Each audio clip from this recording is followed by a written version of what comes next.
প্রিয় শ্রোতারা, রাতের নীরবতা আর অজানা রহস্যের এই আসরে আপনাদের স্বাগত। আপনারা শুনছেন অন্ধকারা, যেখানে প্রতিটি গল্পের আড়ালে লুকিয়ে থাকে ভয়, রহস্য আর শিহরণ। দেশের ভেতর কিংবা দূরপ্রবাস থেকে যারা আমাদের সাথে যুক্ত আছেন, সবাইকে জানাই আন্তরিক ভালোবাসা। তাহলে চলুন আজকের অন্ধকার যাত্রা শুরু করা যাক। প্রিয় লিসেনার্স, এখন যে ঘটনাটি বলবো, ঘটনাটি ঘটে 1986 সাল। দিনটি ছিল বর্ষাকাল, একটানা বৃষ্টি হয়েই যাচ্ছে, চারপাশ নিস্তব্ধ, নিশুতি রাত। ফোনে হলেও রাত বাজে মাত্র 7:30, কিন্তু তেঁতুলিয়া মেডিকেল লাশঘরের চারপাশে যেন নেমে এসেছিল নিঝুম অন্ধকার, সাথে টিপটিপ বৃষ্টি।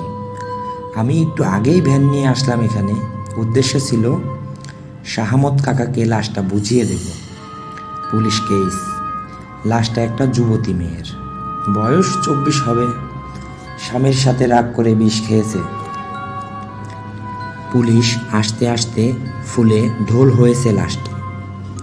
ফোলা লাশটা মেডিকেল ময়নাতদন্ত করতে পাঠিয়েছে আমাকে। আমি লাশ বহনের কাজ করি 4 বছর। এসব কাজ কখন ভয় পাই না আমি, বেশ ভালোই লাগে আমার। অনেক দূর থেকে লাশ নিয়ে আসতে হলে আমাকেই ডাক পড়ে। অবশ্য টাকাও কম পেতাম না। প্রতিটা লাশ টানার জন্য 600 থেকে 700 টাকা পেতাম। এ দিয়ে সপ্তাহখানেকের বাজার হয়ে যায় আমার। তো আমি মর্গের বাইরে অপেক্ষা করছি শাহামত কাকার জন্য। কাকা আসলেই ওনাকে লাশটা বুঝিয়ে দিয়ে চলে যাব।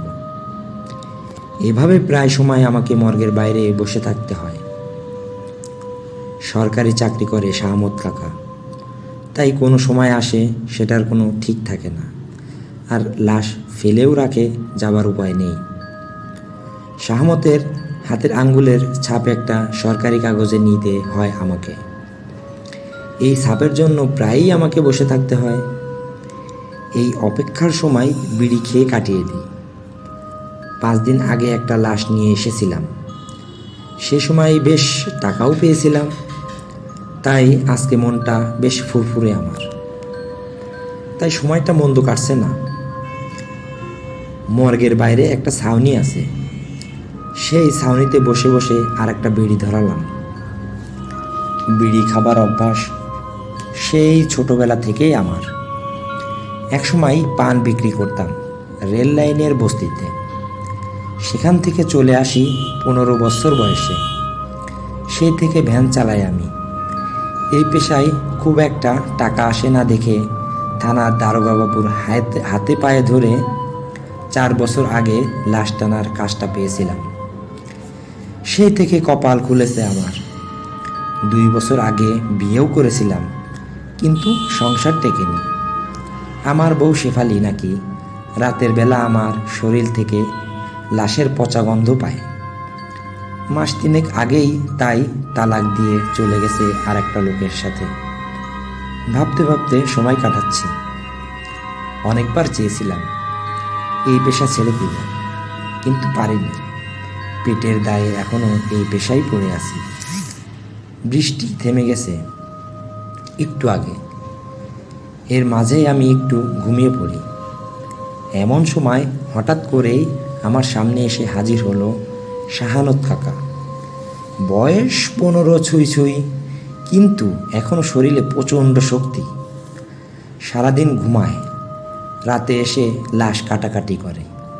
কি খবর শাহামত কাকা নাকি? বললাম। অনেকক্ষণ চুপচাপ থেকে হু হু করে হেসে উঠল শাহামত কাকা। কিন্তু অন্ধকারে সেই হাসি শুনে হঠাৎ করেই যেন ভয় পেয়ে গেলাম আমি। বললাম, কি শাহামত কাকা, এমন করে হাসো কেন? শাহামত কাকা আমাকে বললেন, কিছু না রে, দেখলাম তুই কতটা ভয় পাস এই রাতে।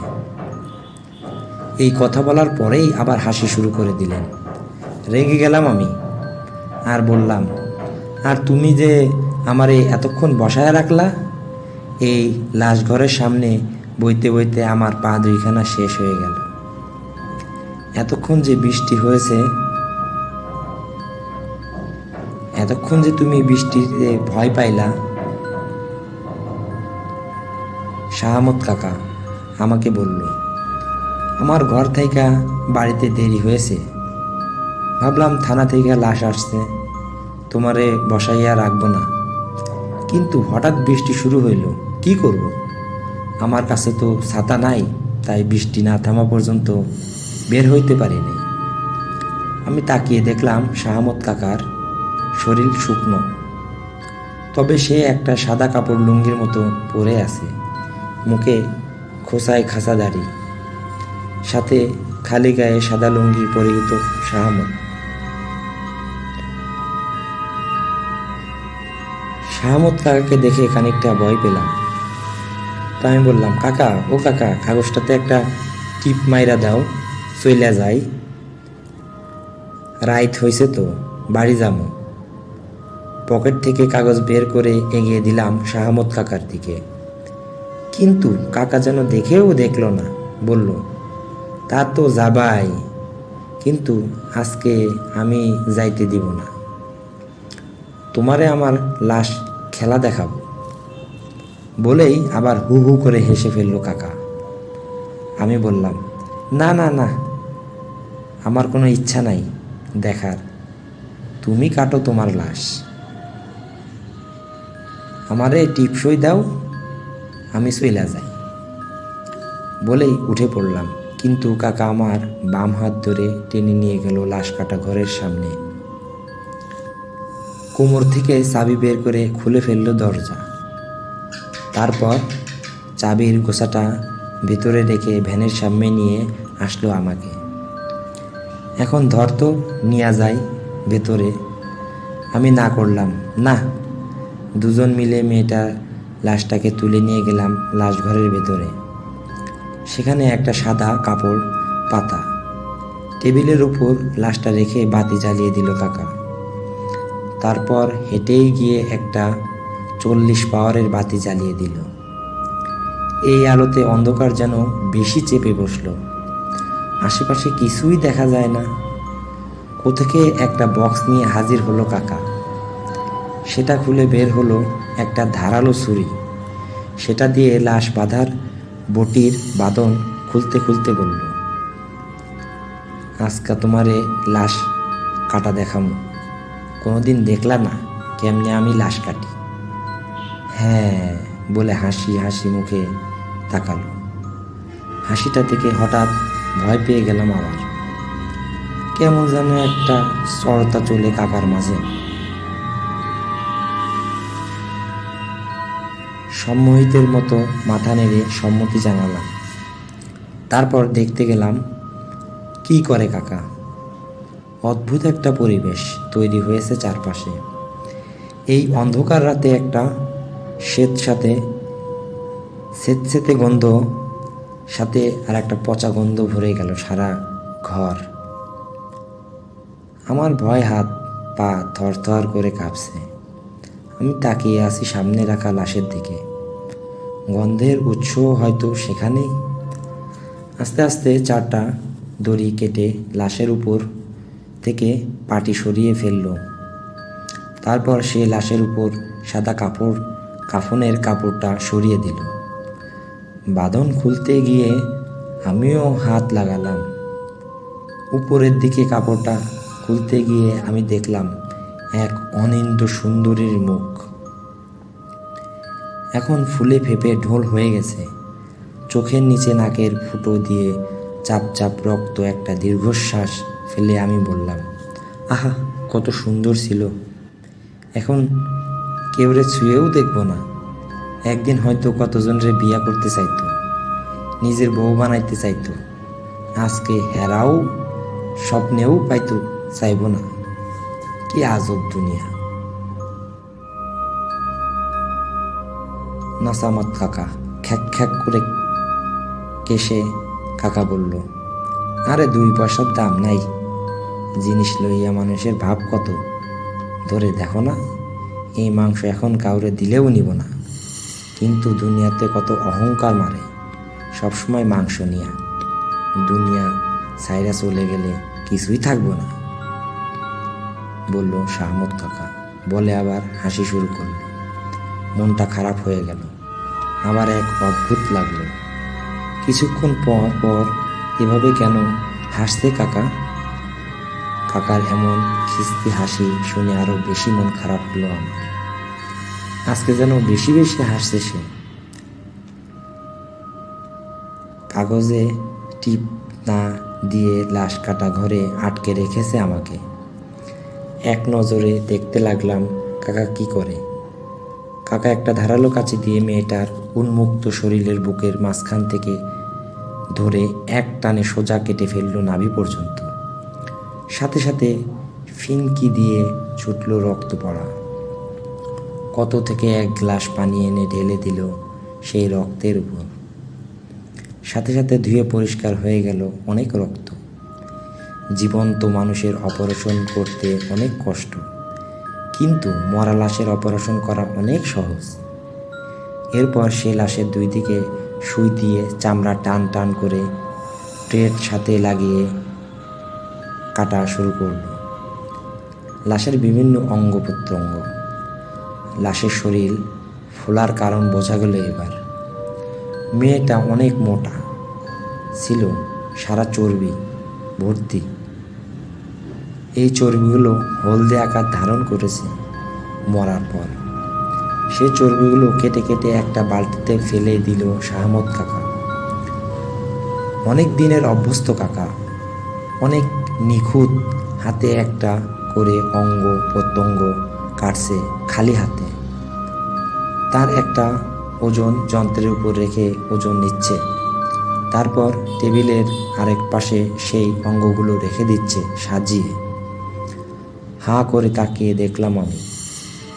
কোনোদিন লাশ কাটিনি, আজকেই প্রথম দেখেছি। কিন্তু খেয়াল করিনি কখন পায়ের কাছে একটা কুকুর এসে পড়েছে। হঠাৎ পায়ে একটা হালকা ছোঁয়া পেতেই ভয় পেয়ে গেলাম। তারপর টেবিলের নিচে তাকিয়ে তাকিয়ে দেখি কয়েকটা সাদা রঙের কুকুর সেই টেবিলের তলায় রাখা চর্বিগুলো খাচ্ছে। কাকাকে সেটা বলতে যেতেই কাকা হাসি মুখে তাকিয়ে বলল, আরে ওই জিনিসটা অনেক প্রিয় ওদের। ওদের তো ভালো কিছু খাইতে দিতে পারি না, তাই এখানে আসলেই ওরা হলুদ জিনিসটা একটু খায়। আগে বকা দিতাম, কিন্তু চিন্তা করলাম তারা যখন এই জিনিসটা এতই পছন্দ করে তাহলে কিভাবে খাইলে একটু, বলে আবার হেসে ফেলল কাকা। এবার কেমন যেন গা খুলে উঠল। আমার খেতে দিতে হলে ময়লা খাবে, তাই বলে মানুষের চর্বি খাবে? এগুলা কেমন পোষা কুকুর। নাক মুখ মুচকে আবার নিচে দেখে নিলাম। কুকুরগুলো তখনও খেয়ে চলেছে চর্বি। আস্তে আস্তে কাজ করে চলেছে কাকা। সব অঙ্গ প্রত্যঙ্গ প্রায় কাটা শেষ। এমন সময় কি যেন চিন্তা করে কাজ থামিয়ে দিলেন কাকা। তারপর একটা অঙ্গ আবার যথাস্থানে রেখে দিতে লাগলো। শুধু কলিজাটা পড়ে আছে টেবিলের এক কোণায়। কালচে আকার ধারণ করেছে সেটা। হঠাৎ কি মনে করে কলিজাটা একটা পলিথিন ব্যাগে পেঁচিয়ে নিয়ে হাঁটা দিল কাকা। অবাক হয়ে গেলাম আমি। অবাক হয়ে জিজ্ঞেস করলাম, কই যান কাকা? কলিজাটা নিয়ে কই যান? কি করবেন ওটা দিয়ে? পিছন ফিরে তাকালো কাকা। খুব একটা ভালোভাবে চেহারা দেখা যাচ্ছে না। হেসে হেসে কাকা বলল, এই তো এই কলিজায় একটা ব্যবস্থা করে আসি, তুই থাক, আমি একটু পরে আসতেছি। এই যাব আর এই আসব, সামান্য সময়, বলেই হনহন করে দরজা খুলে বাইরে বেরিয়ে গেল শাহমত কাকা। পেছন পেছন কুকুরগুলো ছিল কি মনে করে পেছন ফিরে তাকাচ্ছে সেই কুকুরগুলো। অন্ধকারে কুকুরগুলো হলদে চোখ, মনে দেখা ভয় পেয়ে গেলাম। লাশ ঘরের বাইরে থেকে কারা যেন কথা বলে, কিছু বুঝতে চাইছে কেউ। একজন মহিলা কাঁদছে। তাড়াতাড়ি লাশঘর থেকে বের হয়ে আসলাম। দরজা খুলে বের হয়ে অবাক হয়ে গেলাম। বাইরে একটা ভ্যান দাঁড়িয়ে আছে। আমার ভ্যানটা সরানো নিয়ে তর্ক করছিল কিছু মানুষ। মনে হচ্ছে ভ্যানে করে কোনো একটা লাশ নিয়ে এসেছে কেউ, সাথে সেই লাশের আত্মীয় স্বজন। তাদের কান্নার আওয়াজ পাওয়া যাচ্ছিল ভেতর থেকে। আমি বের হয়ে জিজ্ঞাসা করলাম, কি হয়েছে ভাই, কার লাশ নিয়ে এসেছেন? শাহামত খাওয়াতো একটু বাইরে গেল, এখনই চলে আসবে। হঠাৎ নিস্তব্ধ হয়ে গেল সামনের জনতা। বড় হতে শুরু করেছে মাত্র। আস্তে আস্তে জেগে উঠতে শুরু করলো পাখিগুলো। সামনে থাকা সবাই আমার দিকে অবাক চোখে তাকিয়ে আছে। একজন মহিলা এগিয়ে আমাকে বলল, কে ছিল তোমার সাথে? কে ছিল তোমার সাথে? আমি বললাম, কে আর? শাহামত কাকা বাইরে গেছে, একটু পরে এসে পড়বে। সেই মহিলা গিয়ে ভ্যানে রাখা লাশটার মুখ থেকে কাপড় খুলে ফেলল। বলল, শাহামত তো মারা গেছে, এই যে তার লাশ। আমি দৌড়ে গিয়ে দেখি সত্যি সেখানে শাহামত কাকা শুয়ে আছে। তাহলে এতক্ষণ কে ছিল? ওই দিন কে ছিল পরে আর জানতে পারিনি। আসসালামু আলাইকুম।